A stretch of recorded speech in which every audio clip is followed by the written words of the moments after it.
Hi folks, welcome to the online learning. Today we're looking at how to use the quadratic formula to determine whether a quadratic equation actually has solutions.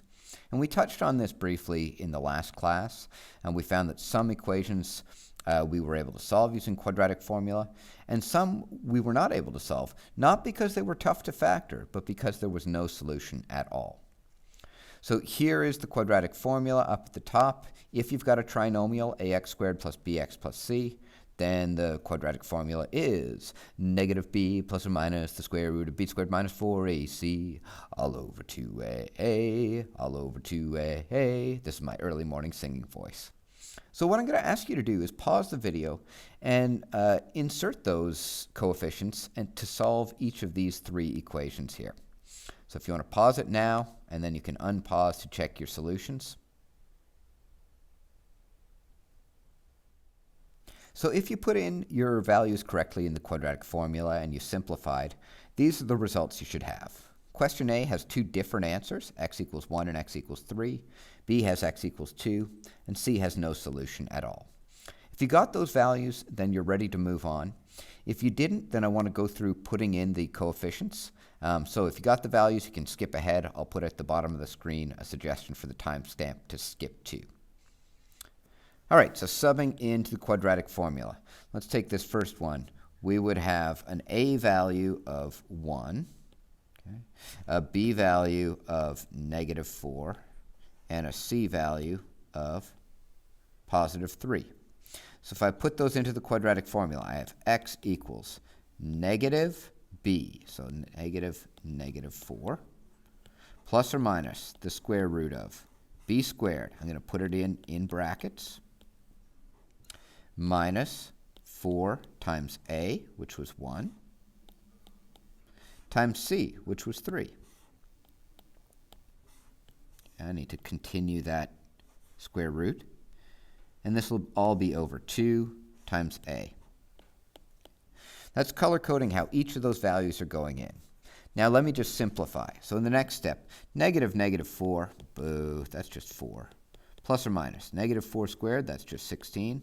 Minus 4 times 1 times 3, that's 12, all over 2. Let's continue to simplify this. So that's the square root of 4 that we have over 2. Or 4 plus or minus, oh, this is nice. The square root of 4 is an integer, so we get 2.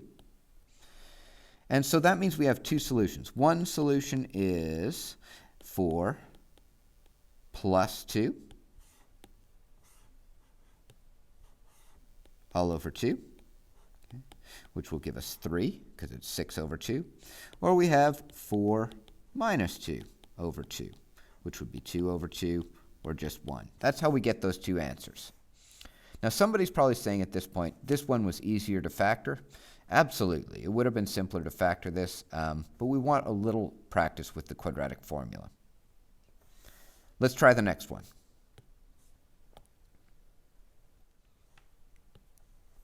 Okay, doing it in the next one, some of the values are going to change. So this is really an a of 1 again, a b of negative 4, and in this case, a c of positive 4. So I'll throw them into that quadratic formula. It's just up here. So I'll get x equals negative b, this should look familiar, plus or minus the square root of b squared, so that's negative 4 all squared, minus 4ac, so 4 times a, which is 1, times c, which is 4. And this is all over 2 times 1, because a is 1. All right, keep it going. Negative 4 is going to be positive 4. Go back to black here. So this is all going to be 4 plus or minus 16 minus, 16 all over 2. So we'll have 4 plus or minus the square root of 0 over 2. Or 4 plus or minus 0, because the square root of 0 is just 0. 4, that actually only gives us one solution, of 4 over 2, or 2. So that's why we only get one solution in this one, or you could think of it as one repeated solution. We added 0 and we subtracted 0. Last one, we'll do it the same kind of way. So once again, we'll have a of 1, we'll have b of -4, and we'll have c, in this case, of +5. I'll sub in my values. And at this point, you might be thinking, I hate putting in -4. That's fine. The instant that you get comfortable, then you can go ahead and show maybe less work.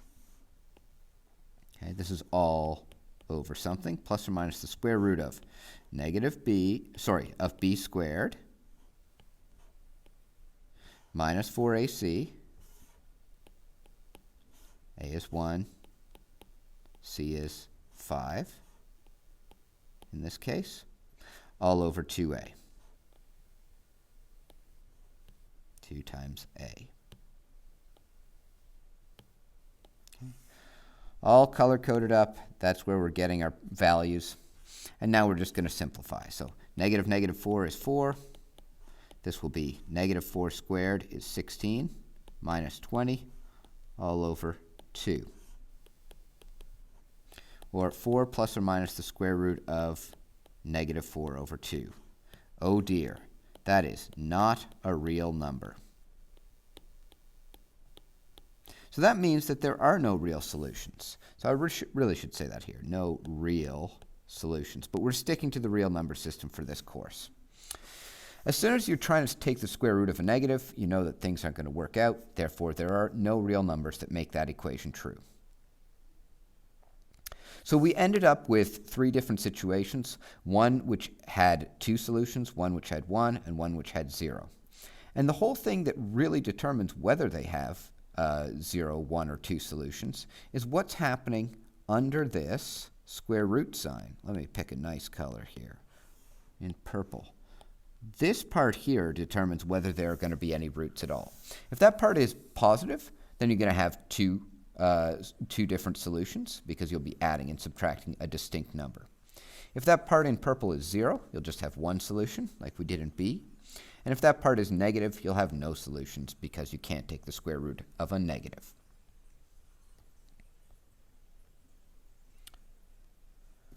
So here are the notes around that idea. That part under the square root symbol is called the discriminant. And it tells us how many solutions a quadratic has, if any. So it's the part b squared minus 4ac. Let's think about the quadratic formula. And it's -b plus or minus the square root of b squared minus 4ac all over 2a. Okay. This part right here determines whether we're going to have real solutions.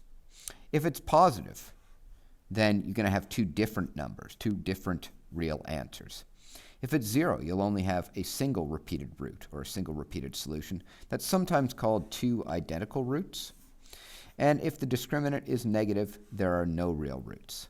So we call this little part that's in blue here the discriminant. It's shown with a delta or a triangle, discriminant.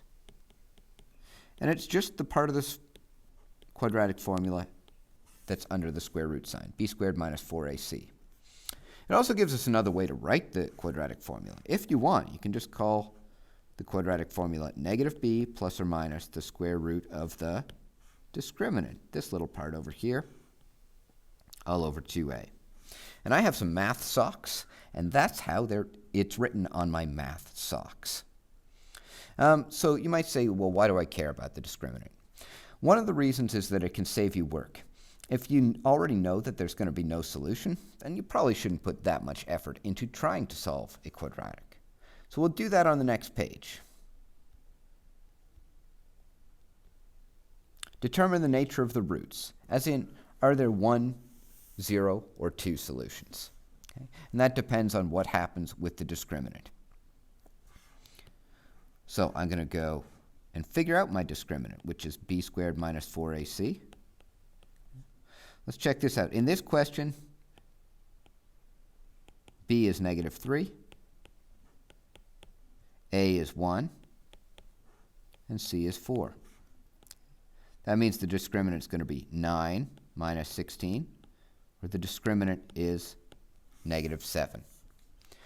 Since it's negative discriminant, that means no real solutions. So it actually saves us some time. We're not going to go and try and answer this question now that we know it has no real solutions. You can spend all day trying to factor it. You can spend all day with the quadratic formula, and you're still not going to get real numbers that make that equation true. Let's try the next one. If we want the discriminant here, b squared minus 4ac. So b squared would be 5 all squared minus 4 times a times c. Remember, c is negative 2 here. Let's see what that gives us. 25. Oh, careful here.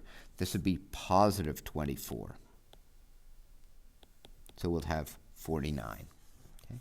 Since this value, the discriminant is positive, discriminant positive,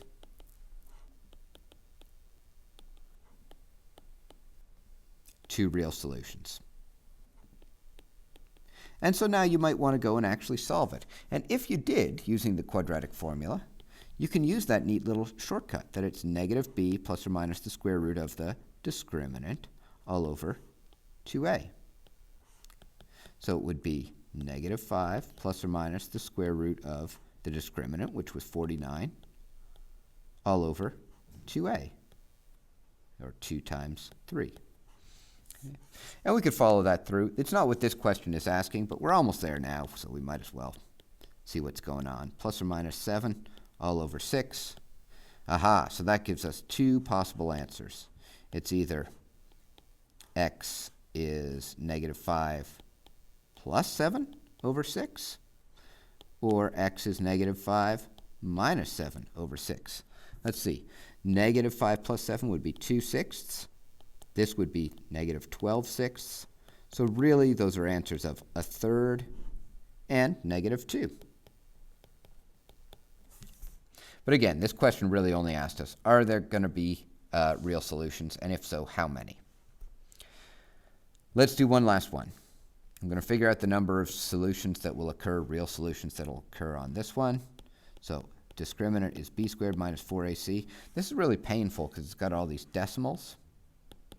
So b squared, that would be negative 0.8 all squared, minus 4 times a, which is 4, times c, which is 0.04. Now you can do this on your calculator if you want, but negative 0.8 squared is going to be 0.64. This is also going to be 0.64. So we get a discriminant of 0, which means we can call it one real solution is going to happen in that quadratic equation. Or you could also call it two identical solutions. Identical solutions. And a solution and a root mean the same thing.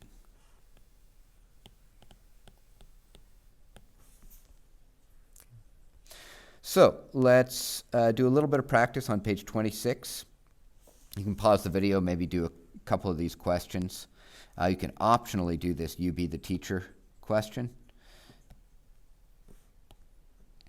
Okay. But really we're just checking what is the value of the discriminant. If it's positive, two distinct solutions. If it's 0 discriminant, then that means one repeated solution.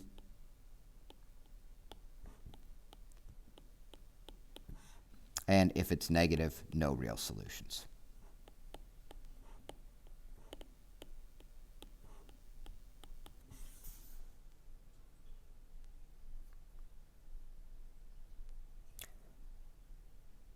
So maybe take 5 minutes, do a couple of them on page 26, and then whether you're able to get them all done or not, come back to the video and we'll check out the last half. All right, the rest of the material for this lesson also deals with discriminant, and the IB has a tendency to ask some pretty tricky questions that involve the discriminant even on the final exams. And so one of the things we're going to need as a skill is the ability to solve linear inequalities, basic inequality. When you're solving an inequality, that's one with a greater than or less than sign, all the rules for solving equations hold true except in an equality, when you multiply or divide both sides by a negative number, the direction of the inequality is switched. Now let's think, why is that? Let's make a true statement about numbers. If I have 3 and 2, 3 is greater than 2. What if I make them both negative? If I multiply both sides by -1, I'd get -3 and -2. Which one of those is greater? -2 is now the bigger number. We're not talking about the magnitude. It means how high up is it, or how far to the right on the number line. So that's why when we multiply or divide by a negative number on both sides, in an inequality, the direction switches. We'll see that happen a couple of times over here. So I've got a little inequality to play with. You've likely seen these in grade 9. We can divide by 4. What will I get? X is less than 0. That's the solution to that inequality. Any number less than 0. We can try another one. 2x minus 3 is greater than 0, so I can just move that 3 to the other side, same as I would for an equation, then divide by 2. So x is greater than 3 over 2. I guarantee you, if you put in any x value bigger than 3 over 2, it will work in that original inequality. Next one, we can do the same sort of thing. So I'm going to move the 16 over. Some of you are going to have a different approach. Now we can divide by -12. And that's the important step. This is going to switch when I do that. So I divide by -12, that'll give me x, that's what I wanted. Let's just call this 16 over 12, because negative divided by a negative is a positive. And since I divided by that negative number, the direction of the inequality switches. You can reduce if you want and call that 4/3. Now some of you are going to hate this method. So I'm going to guess that a lot of you are going to want to just move that 12x to the other side. So I'll have this. Sorry, no negative anymore.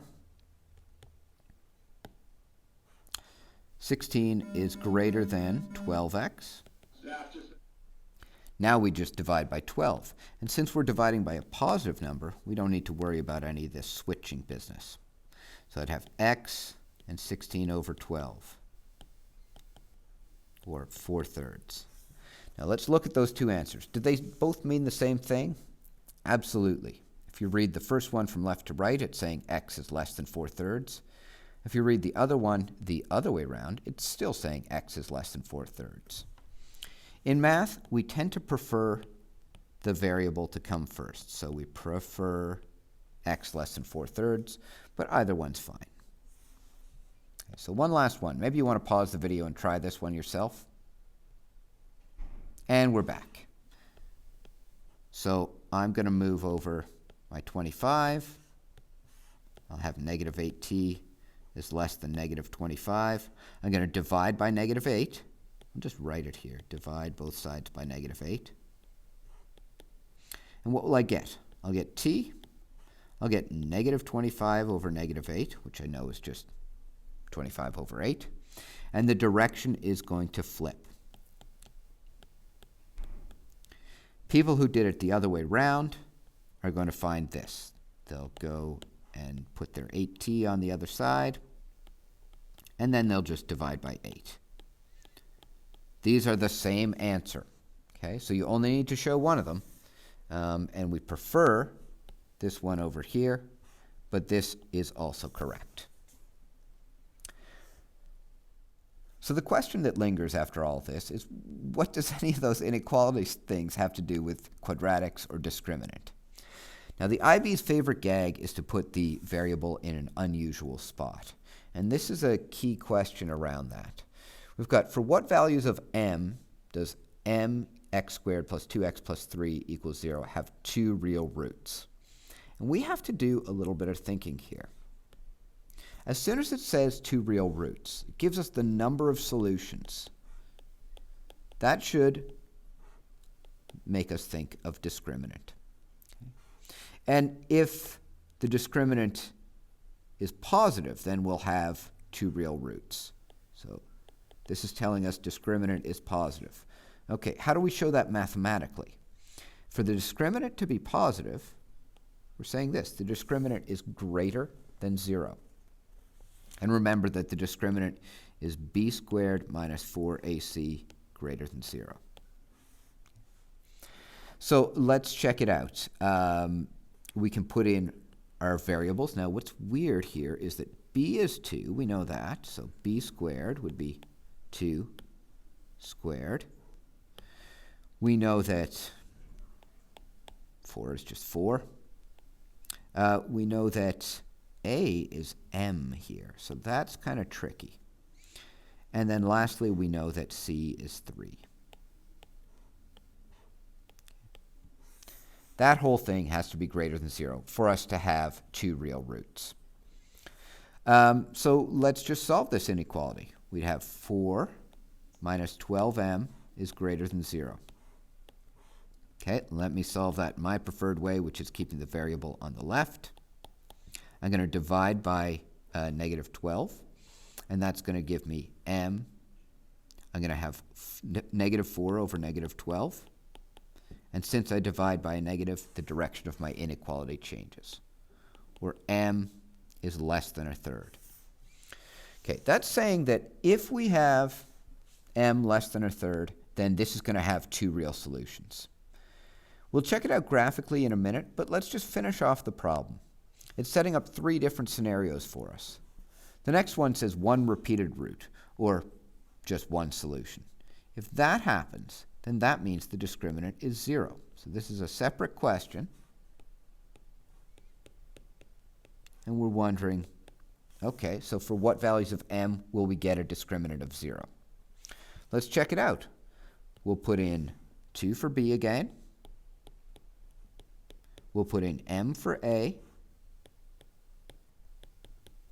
And we'll put in 3 for c. And let's solve this. So that'll be 4 minus 12m. We like this one. This one's actually an equation. So when I divide by negative 12 here, I don't have to worry about flipping the sign. I'll get 4/12 or 1/3. For that unique value, you should only have 1 repeated root. Lastly, it's asking us, for what values of m do we have no real roots? So that means that the discriminant is negative. Okay, and that last one, discriminant, was 0.